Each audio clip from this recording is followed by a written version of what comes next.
Bonjour à tous, dans cette vidéo nous allons nous intéresser aux solutions élémentaires à l'équation des ondes que nous avons obtenues soit dans le vide, soit dans un milieu diélectrique, transparent. Alors je rappelle ces équations des ondes ici écrites dans un milieu diélectrique transparent puisqu'on a remplacé epsilon 0 par epsilon.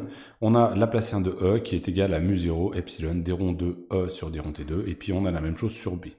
En réalité, si on regarde, on a en fait 3 équations sur le champ électrique, 3 équations sur le champ magnétique, et donc on a 6 équations totales à résoudre. Mais en fait, toutes ces équations ont exactement la même forme. Donc on va extraire une équation qui va s'écrire sous la forme Laplacien de A moins N2 sur C2 d rond de A sur d rond T2 égale 0. Ça c'est la même expression. J'ai juste remplacé la vitesse par N sur C2 ici. Et on va appeler A. A, ça va être tour à tour. Ça peut être EX, EY, EZ, ça devrait être un Z, BX, BY, BZ. Donc une fois qu'on a trouvé une solution mathématique, pour A, on pourra la mettre dans EX, on pourra la mettre dans EY, on pourra la mettre dans EZ. Il faudra l'adapter naturellement, mais ce sera la même forme de solution. Et ce A, on va appeler ça l'amplitude lumineuse. Alors, l'équation des ondes, quand on la regarde, elle a une propriété mathématique qui est vraiment très intéressante, c'est que c'est une équation qui est linéaire, c'est-à-dire qu'elle satisfait le théorème de superposition. En fait, si on trouve une solution par exemple A1, et si on trouve une solution A2, la A1 plus A2 sera également solution. Ça se démontre de façon très simple. Si A1 est solution, on peut écrire cette équation. C'est juste, j'ai remplacé A par A1 dans l'équation des ondes.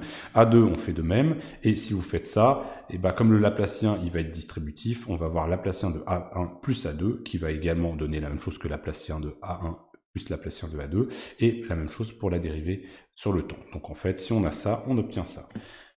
Alors ça va avoir une implication, ça va une conséquence importante sur la façon de raisonner du physicien.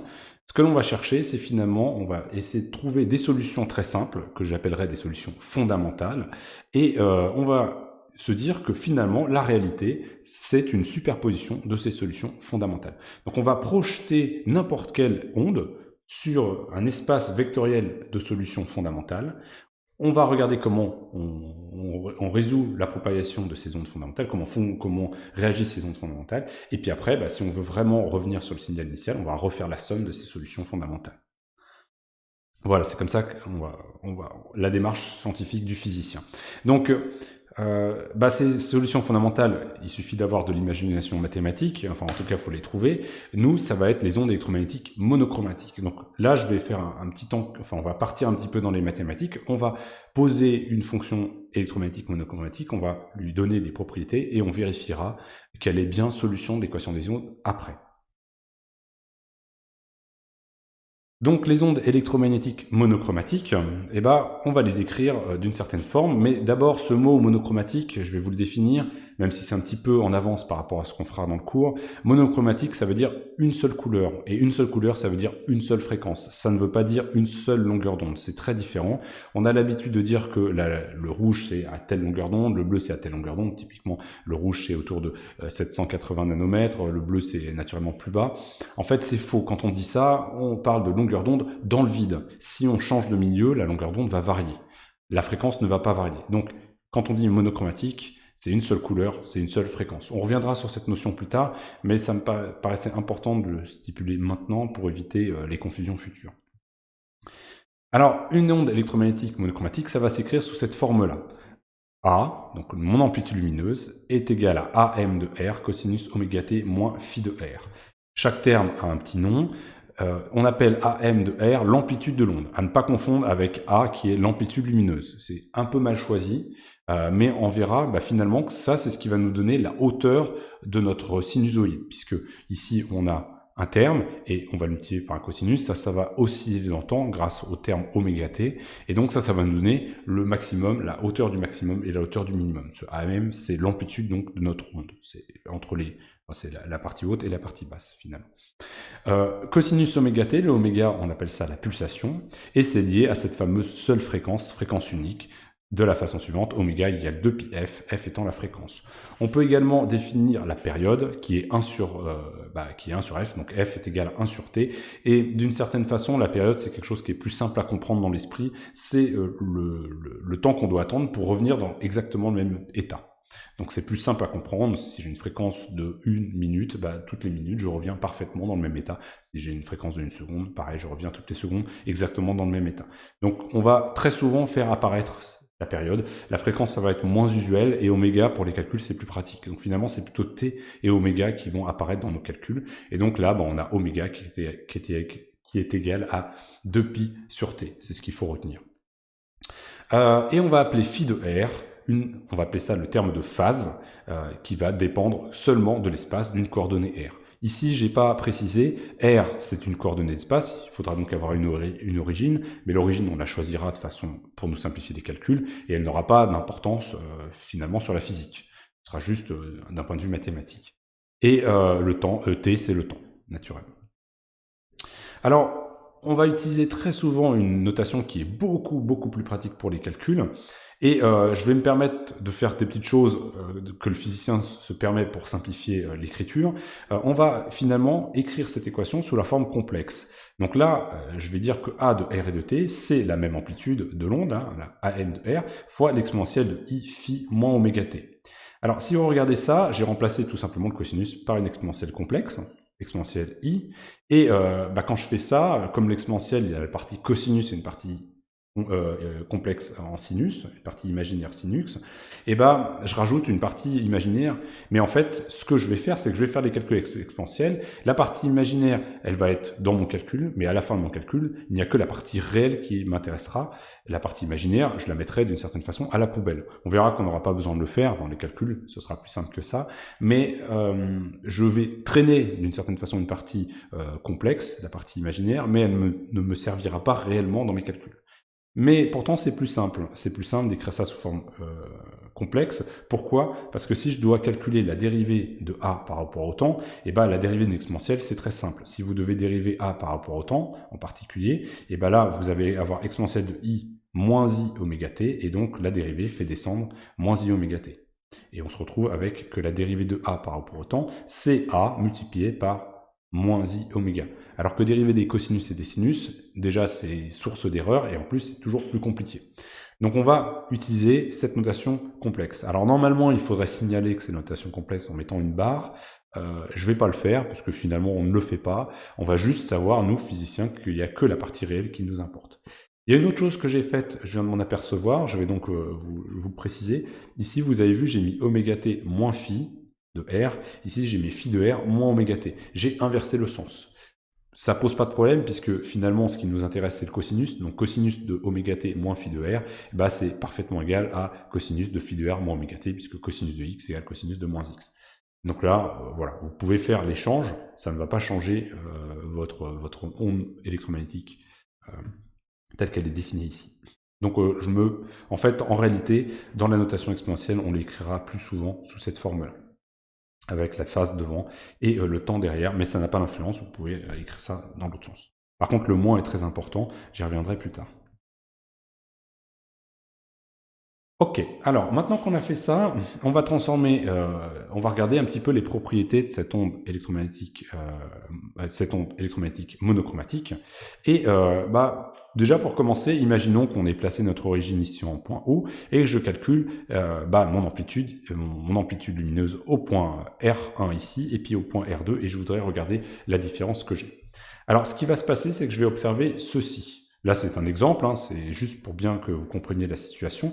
Si je fais ça, je vais observer ceci. Regardons d'abord la courbe R1, la courbe qui correspond à R1. On va osciller donc entre AM de R1 et moins AM de R1. Donc on va osciller entre cette valeur-là et celle-ci. Donc la courbe bleue va venir toucher, voilà, comme ça, et elle va osciller. Toc, toc, toc. Très bien. Et c'est la phase qui va me donner le point initial. Puisque quand t égale 0, ce terme-là disparaît, et donc je vais avoir AM-R1 cosinus de moins phi de R1. Donc je vais avoir AM-R1 cosinus de phi de R1, tout simplement. Ce point-là est donné donc par le cosinus de la phase multiplié par l'amplitude, et le maximum et le minimum vont être donnés directement par l'amplitude de l'onde. Voilà, si je change la phase, je vais juste en fait décaler mon onde de façon horizontale. Si je veux par exemple mettre à t égale 0 ici, je vais me débrouiller pour avoir une phase nulle, pour que si je veux ce point-là, que je parte d'une onde nulle, d'une amplitude nulle à t égale 0, bah, je vais choisir ma phase pour que le cosinus fasse 0 et que je commence ici. Voilà, alors la période, où est-ce qu'on la voit sur ce dessin? Alors oui, ça manque sur mon schéma, là c'est en fonction du temps, j'aurais dû dire ça du début, donc je le précise, peut-être que, voilà, je vais refaire ma prise, mais ici on est à ça en fonction du temps, et c'est important de voir comment évolue au niveau de R l'amplitude lumineuse. Alors, si j'attends un certain temps, bah, la période c'est t, je vais retrouver la même situation. Donc, si j'étais ici et que j'attends un temps t, je me retrouve ici sur la courbe. Si j'étais ici et que j'attends un temps t, je vais me retrouver ici sur la courbe. Si j'attends ici un temps t, je me trouve ici sur la courbe. Donc, tous les temps t, je retrouve la même situation. Maintenant, si on regarde ce qui se passe en R2, bah, je vais avoir la même chose, mais bah, finalement, comme ce terme-là, il dépend de la position spatiale, AM de R2 n'est pas forcément le même que AM de R1, donc je vais avoir des amplitudes qui vont être différentes. Hein. Par contre, la période va être exactement la même, parce que j'ai le même oméga. Et la phase fait également que je ne vais pas partir de la même situation ici. Là, ici, je suis parti d'une situation où bah, j'avais une valeur quelconque. Ici, là, je suis parti visiblement d'un maximum. Donc ma phase est telle que, à t égale 0, j'ai un maximum en R2. Et puis après, je vais osciller avec des amplitudes qui sont différentes par rapport à R1. Voilà. Alors, revenons-en maintenant à nos ondes. On va leur rajouter, à nos ondes monochromatiques, on va leur rajouter deux choses pour qu'on en fasse des ondes plus faciles et plus fondamentales. La première chose, c'est qu'on va transformer par exemple ces ondes monochromatiques planes, ces ondes électromagnétiques monochromatiques, on va les transformer en ondes de type plane. Pour cela, il va falloir prendre une onde monochromatique, on a la formule ici, et on va rajouter deux choses dans cette équation.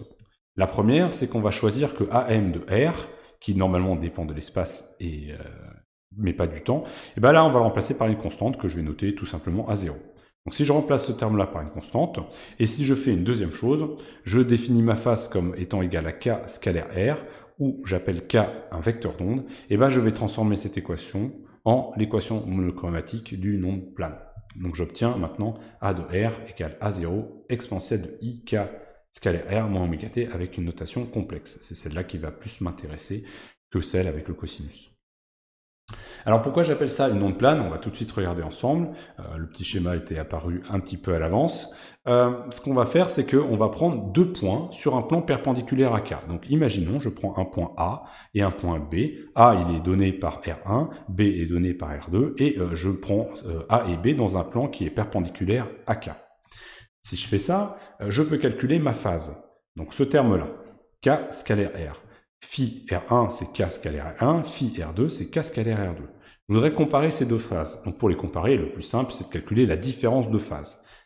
On appelle plus simplement le déphasage entre mes deux points. Donc delta phi, c'est K scalaire, bah, R1 moins R2. Je calcule la différence entre ce terme-là et ce terme-là. Donc je peux factoriser mon R1 moins R2, et ça, eh ben, ça va être égal à 0. Pourquoi c'est égal à 0? Bah, si je prends R1 moins R2, R1 moins R2, finalement, par rapport à mes points A, O et B, bah, c'est OA moins OB, d'accord? OA moins OB. Mais, donc je peux retourner OB en faisant BO, donc ça va être OA plus BO, et donc ça me donne le vecteur BA. B vers A. Donc R1 moins R2, c'est B vers A. Mais comme ce vecteur il est dans le plan perpendiculaire à K, et bah, ça donne un produit scalaire qui est nul. Donc tous les points d'un plan perpendiculaire au vecteur d'onde vont avoir la même phase, et donc c'est ce qu'on appelle un plan d'onde, hein, un plan d'onde perpendiculaire, et donc ce terme-là va être le terme qui est ici de phase étant le même, le oméga t étant le même, le A0 étant le même, bah, tous les points d'un plan perpendiculaire à K vont avoir exactement la même amplitude lumineuse à un instant donné. Et donc finalement on va avoir des plans, l'onde va être la même suivant des plans perpendiculaires à K. Suivant ces plans d'onde. Voilà pourquoi on appelle ça une onde plane. Alors, on va maintenant pousser un petit peu les autres propriétés. Une deuxième propriété intéressante, si on s'intéresse maintenant à deux plans, on prend deux plans, et on veut, puisque on voit qu'on a affaire à un cosinus, on voit bien que ce cosinus va être périodique, c'est-à-dire que si je fais évoluer le temps ou si je fais évoluer l'espace, on va regarder plutôt cette formule, si je fais évoluer le temps ou si je fais évoluer l'espace, eh ben, j'ai une périodicité. Là, ce qui m'intéresse, c'est la périodicité d'espace. Donc, imaginons que je fixe le temps, le oméga t est bloqué, je veux savoir quelle distance je dois parcourir pour passer d'un plan et retrouver exactement le même cosinus ou le même exponentiel. Ça revient au même. Donc cette distance-là, je vais l'appeler lambda, et donc ce que je vais chercher, c'est, comme j'ai un cosinus, je vais chercher la distance qu'il faut que je parcours pour que ma phase augmente de 2π, ce qui ne va pas changer la valeur du cosinus. Donc je cherche la distance que je dois parcourir pour que la phase en R2 soit égale à la phase en R1 plus 2π. Donc si j'écris ça, il faut que K scalaire R2 moins R1 soit égal à 2π. Ça revient à ça, en basculant le terme phi de l'autre côté. Et donc, là, ce que je vais faire, c'est que je vais progresser. Si je progresse dans une direction perpendiculaire à K, ça ne change pas à la phase, on l'a vu. Donc, je vais me mettre dans une situation où je progresse directement dans la direction de K. C'est ça qui va importer. Donc, si je choisis que R1 et R2 sont parallèles à K, pour simplifier le calcul, je vais juste chercher à ce que K fois R2 moins R1 soit égal à 2π. R2 moins R1, c'est exactement la distance entre mes deux plans, je l'ai appelé lambda, donc il faut que K lambda égale 2π, j'obtiens donc que lambda égale 2π sur K. Donc la distance entre deux plans qui ont la même phase, deux plans consécutifs qui ont la même phase, c'est égal à 2π sur K, ce fameux lambda, et ce lambda, oups, ça va trop vite, pardon, je reviens juste en arrière, ce lambda, je vais appeler ça la longueur d'onde. La longueur d'onde, c'est donc égal à 2π sur K. Pour une onde plane monochromatique. Alors maintenant, on va regarder si notre onde plane monochromatique est bien solution de l'équation des ondes. Donc pour cela, je rappelle ici l'équation des ondes, la place 1 de A moins N2 sur C2 des ronds 2A sur des ronds T2. Encore une fois, là c'est de façon générale, mais vous pouvez remplacer N2 par 1 pour avoir dans le vide. Oui, c'est ça. Alors, on va prendre cette forme d'équation, A de R et de T, sous forme A0 exponentielle I K scalaire R moins oméga T, et on va regarder si c'est bien solution ou pas de notre équation des ondes. Alors, pour simplifier, puisque ici on a un produit scalaire, la première chose qu'on va avoir besoin de faire, c'est de remplacer ce produit scalaire par une multiplication, et donc on va exprimer ce produit scalaire. K scalaire R, alors il y a différentes façons de le faire. Pour simplifier les choses, je vais le faire en coordonnées cartésiennes. Donc on a ici R qui a une coordonnée x, y, z, et le vecteur K qui a une certaine coordonnée kx, ky, kz. Et donc si je fais ça, K scalaire R, c'est kx plus ky, y plus kz, kz, tout simplement. Alors mon équation finalement d'onde plane devient celle-ci, A0 exponentielle de I, kx, x plus ky, y plus kz, z moins oméga t. Si je veux calculer mon Laplacien, il va falloir que je fasse des dérivées secondes sur x, des dérivées secondes sur y et des dérivées secondes sur z. On voit bien avec la symétrie du problème que si je sais traiter x, je saurais traiter y et je saurais traiter z en remplaçant juste x par y ou x par z. Donc regardons ce qui se passe quand je calcule mes dérivées d'espace sur x. On va d'abord regarder la dérivée première. Si je dérive a par rapport à x, tout simplement, comme je vais dériver l'exponentielle, ça va faire descendre de l'exponentielle un i kx qui va se mettre ici, et on va retrouver derrière exactement A0 exponentielle i kx plus ky y plus kz z moins oméga t, donc on retrouve A. Donc dérivé par rapport à x, ça revient à multiplier par i kx, ce qui est quand même très simple. Et donc dérivé une seconde fois par x, ça va multiplier une deuxième fois par i kx, donc i au carré ça fait moins 1, kx au carré ça fait kx carré. Donc la dérivée seconde par rapport à x2, c'est moins kx carré fois a. Alors maintenant, si je calcule mon Laplacien, je vais le faire sur x, je vais le faire sur y, et je vais le faire sur z, et on va obtenir quoi? Moins facteur de kx carré, plus ky carré, plus kz carré, le tout fois a. Et ça, c'est ce que je vais noter, moins k carré de a, k étant la norme de mon vecteur d'onde.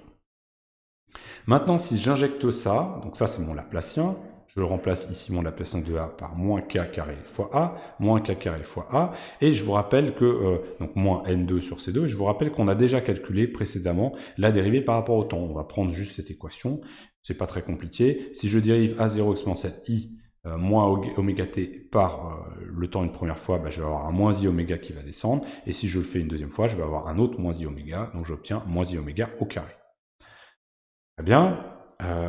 Donc si maintenant je factorise par A, là je vais peut-être un peu vite, je vais préciser, si je factorise par A, je vais obtenir finalement k carré moins n2 sur c2 oméga 2 fois A qui est égal à 0, et comme A ne peut pas être égal à 0 sinon j'ai pas d'onde, c'est forcément le facteur qui est égal à 0, et donc j'obtiens K2 qui doit être égal à N2 sur C2 oméga 2.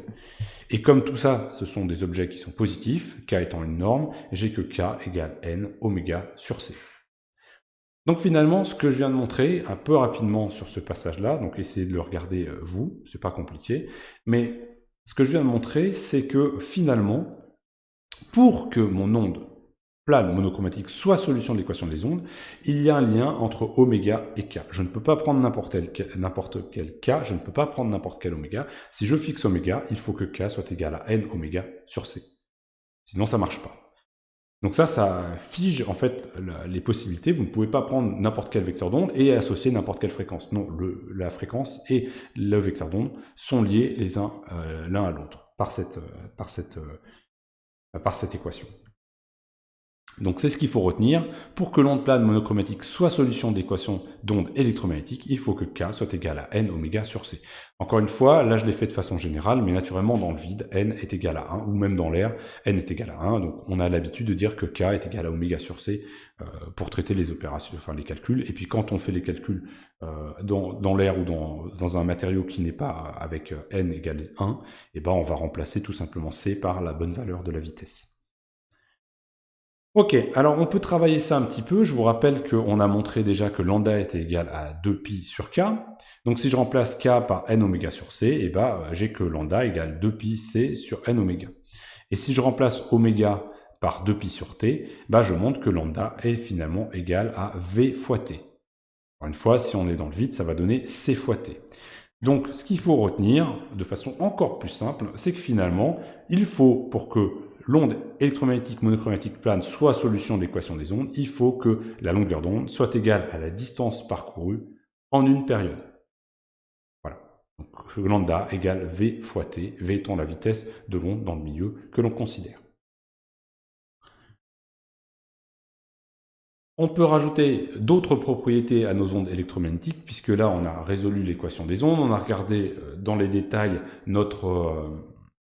notre équation pour lui donner ses propriétés. Onde plane, on a montré qu'on avait des plans, on a montré la définition de la longueur d'onde, on a maintenant montré le lien entre la longueur d'onde et la période. Maintenant, ce qu'on peut faire, c'est aussi injecter notre solution dans les équations de Maxwell, puisque je vous rappelle que notre équation des ondes, notre A, il est valable pour EX, pour Y, pour EZ, BX, BY, BZ. Donc essayons de voir ce qui se passe si je prends cette forme d'équation et que je la mets dans E. Donc en gros, le divergent, si je prends la première équation de Maxwell, div de E égale 0, je vais devoir calculer la dérivée de x par rapport à x, plus la dérivée de y par rapport à y, plus la dérivée de z par rapport à z.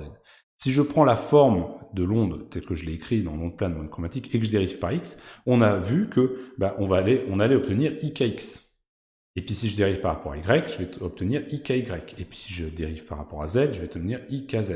Et ça, quelle que soit finalement la coordonnée du champ magnétique, puisque le vecteur d'onde est le même selon x, selon y, selon z dans ma formule. C'est le même, c'est un seul vecteur d'onde. Donc finalement, calculer ma divergence, ça devient juste une multiplication. Et si vous faites attention, on peut mettre le i en facteur, mais là j'ai kx, ex, ky, ey et kz, ez. Ça, c'est un produit scalaire. C'est le produit scalaire entre k et e. Donc ma divergence de e, ça se remplace tout simplement par i k scalaire e. Et ça, je veux que ce soit égal à 0. Donc pour que ce soit égal à 0, il y a deux solutions possibles, enfin il y a deux types de solutions, soit k est égal à 0 ou e est égal à 0, mais ça ne m'intéresse pas, ça veut dire que j'ai pas de propagation, j'ai pas de vecteur d'onde et j'ai pas de champ magnétique, donc ça m'intéresse pas. Soit, c'est le produit scalaire lui-même qui est égal à 0. Et donc ça implique que k doit être perpendiculaire à e. On peut faire la même chose avec div de b. On sait que div de b est égal à 0 d'après les équations de Maxwell, donc on en déduit que k est perpendiculaire à b. Alors faites attention, k est perpendiculaire à e, donc si je fais avec mes trois doigts, j'espère qu'on me voit bien, si je prends mes trois doigts, je sais que k est comme ça et e est perpendiculaire. Je peux faire la même chose, k est comme ça, et mettre b comme ça marche aussi. Mais là, en aucune façon, j'ai montré que e et b étaient perpendiculaires l'un de l'autre. il faut que j'aille plus loin. Et on va montrer cette chose-là en prenant, cette fois-ci, le rotationnel de E, par exemple. On a le rotationnel de E qui est égal à moins d rond B sur d rond T. Alors, j'ai mis de côté ce qu'on sait déjà, hein, K est perpendiculaire à E et K est perpendiculaire à B, ce sera utile dans ce calcul. On va commencer par calculer le rotationnel de E. On a vu que le rotationnel de E, c'était l'application de notre opérateur nabla, d rond x, d rond sur d rond x, d rond sur d rond y, d rond sur d rond z, à notre vecteur. Et là, en l'occurrence, le vecteur E, Ex, Ey, Ez. Mais quand je vais dériver Ex, je vais avoir Ikx qui va ressortir. Si je dérive Ey, je vais avoir aussi Ikx, si je le dérive par rapport à x. Et si je dérive Ez par x également, et ben je vais également avoir Ikx. Donc finalement, ma dérivée, ça revient à multiplier par Ikx. La dérivée selon x, c'est multiplié par Ikx. Dérivée par rapport à y, c'est multiplié par Iky. Et dérivée par z, c'est multiplié par Ikz. Donc cet opérateur revient à finalement le produit scalaire entre i, que je peux mettre en facteur, et k. Ça, c'est le vecteur k. Donc ça, c'est ik vectoriel E. Maintenant, on va s'intéresser à cette partie, la dérivée de b par rapport au temps. Ça, on a déjà vu que si on dérivait ma formule d'équation d'onde, ça faisait descendre un moins i oméga à chaque fois. Donc finalement, moins d rond b sur d rond t, ça va être égal à moins i oméga fois b. Et là, si je remets le moins ici, j'ai le moins ici qui apparaît. Donc, rotationnel de E égale moins d rond b sur d rond t, c'est ik vectoriel E égale moins i oméga fois vecteur b. Et si je travaille ça, je simplifie par i, je mets comme il faut les moins vont disparaître tout simplement. J'obtiens que b est égal à k vectoriel E sur oméga. Quand on fait un produit vectoriel, on a k qui est comme ça, E qui est perpendiculaire, on l'a montré précédemment avec la divergence, on va donc avoir la résultante d'un produit vectoriel perpendiculaire aux deux vecteurs initiaux. Et donc on se retrouve avec un vecteur qui est perpendiculaire finalement au plan K et E. Donc B devient perpendiculaire à E, mais il est également perpendiculaire à K. Ça a une conséquence, c'est que finalement K, E et B forment ce qu'on appelle un trièdre direct, c'est-à-dire que si je mets K avec la règle des trois doigts de la main droite, si je mets K dans cette direction-là, E dans cette direction-là, B sera dans cette direction-là, le troisième doigt de votre trièdre de main droite. Et on a un lien entre B et E au niveau de la norme du vecteur. On n'a que le vecteur B à cause de cette équation-là, puisque K et E sont perpendiculaires l'un l'autre, le produit vectoriel, et ça va... la norme de ce vecteur, K vectoriel E, va être donnée par la norme de K fois la norme de E. Normalement, on multiplie par le sinus, mais là, le sinus vaut 1, puisqu'on a un angle de pi sur 2. Donc au final, on se retrouve que B est égal à KE sur oméga, et on peut le simplifier autrement. On a que B, c'est égal à NE sur C, en norme. Donc c'est quelque chose qui est aussi intéressante. Voilà une propriété des ondes planes monochromatiques supplémentaires. Donc maintenant, ce qui est important à bien noter, c'est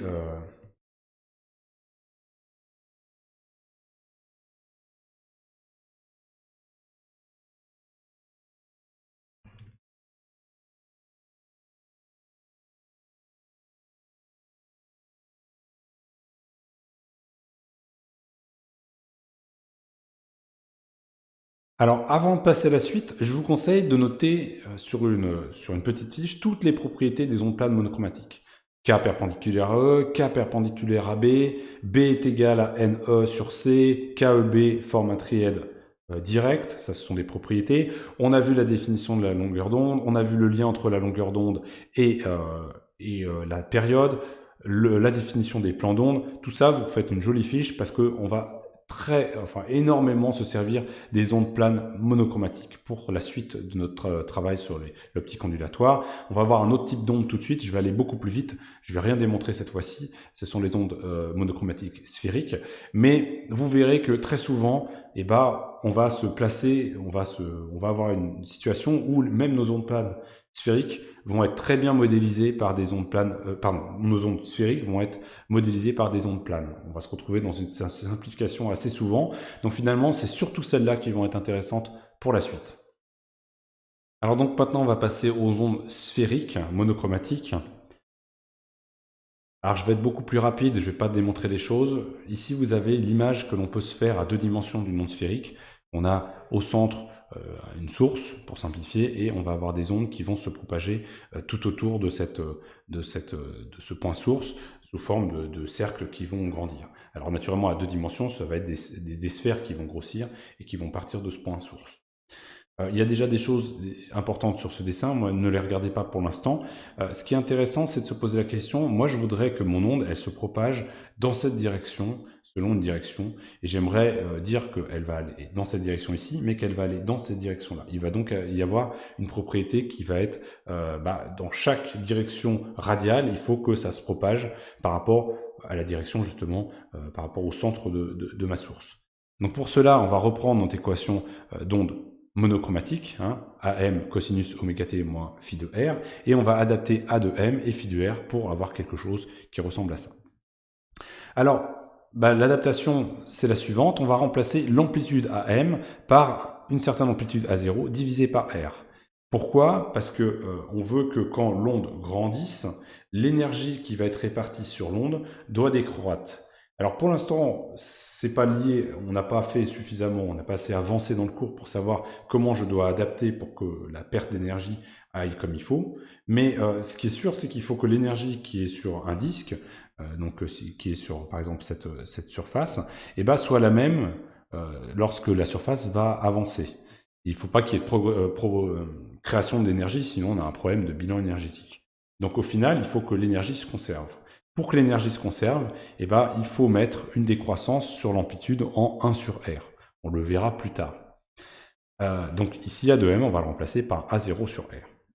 Ensuite, il va falloir adapter la phase pour que ça fonctionne.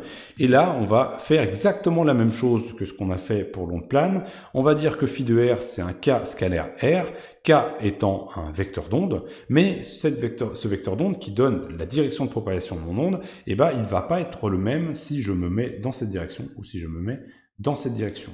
Et comme je l'ai dit au début, au début de ce graphique, ce que je veux, c'est progresser dans la direction radiale. Donc on va prendre un vecteur d'onde K, qui est en norme le même, mais qui par contre va toujours être radial, c'est-à-dire semble provenir de la source R, S. Donc ici, mon vecteur d'onde, il est comme ça, mais ici, il va être comme ça. Une fois qu'on a fait ça et qu'on remplace ça dans cette équation, on a une nouvelle forme. Mais on voit que finalement, on va avoir quelque chose qui va être plus simple. Pourquoi? Parce que si je prends ce point ici, par exemple, et que je mets mon origine au point S dans mon calcul, donc mon point O d'origine, je le fais aller au point S, je prends des coordonnées qui vont être sphériques, vous voyez que mon vecteur R, il va toujours être collinéaire avec mon vecteur K. Si je mets mon origine ici, O, R, il va toujours être collinéaire avec mon vecteur K à ce moment-là. Donc finalement, ce K scalaire R va très vite se remplacer par un K fois R. Et donc, on a une difficulté parce qu'on a un vecteur d'onde qui va être radial, mais en même temps, on a une simplification de notre écriture parce que plutôt que d'avoir un vecteur d'onde dans notre écriture, si je mets mon origine au même endroit que ma source, je vais pas avoir K scalaire R, mais je vais juste avoir K, la norme de K, fois la norme de R. Ok, alors je vais faire aucune démonstration parce que elles sont un peu plus difficiles à faire en fait à cause de ce système qui ne va pas être cartésien mais on va être obligé d'utiliser un repère sphérique pour faire les calculs, mais on va obtenir par contre exactement les mêmes résultats que pour l'onde plane monochromatique. C'est-à-dire qu'on va montrer que la distance entre cette fois-ci deux sphères ayant la même phase, c'est ce que je vais appeler la longueur d'onde, elle va être donnée par la même chose, il faut que lambda soit égal à V fois T. Donc c'est exactement ce qu'on avait trouvé sur les ondes planes monochromatiques. Ensuite, on va trouver également, avec les équations de Maxwell, exactement la même chose. On va trouver que K, E et B doivent former un trièdre direct, et que B est égal à N fois E sur C, exactement ce qu'on avait pour les ondes planes. Donc ça veut dire que si mon vecteur K en ce point, il est comme ça, mon champ magnétique, supposons qu'il soit comme ça m'oblige à avoir un champ magnétique qui vient ici vers vous.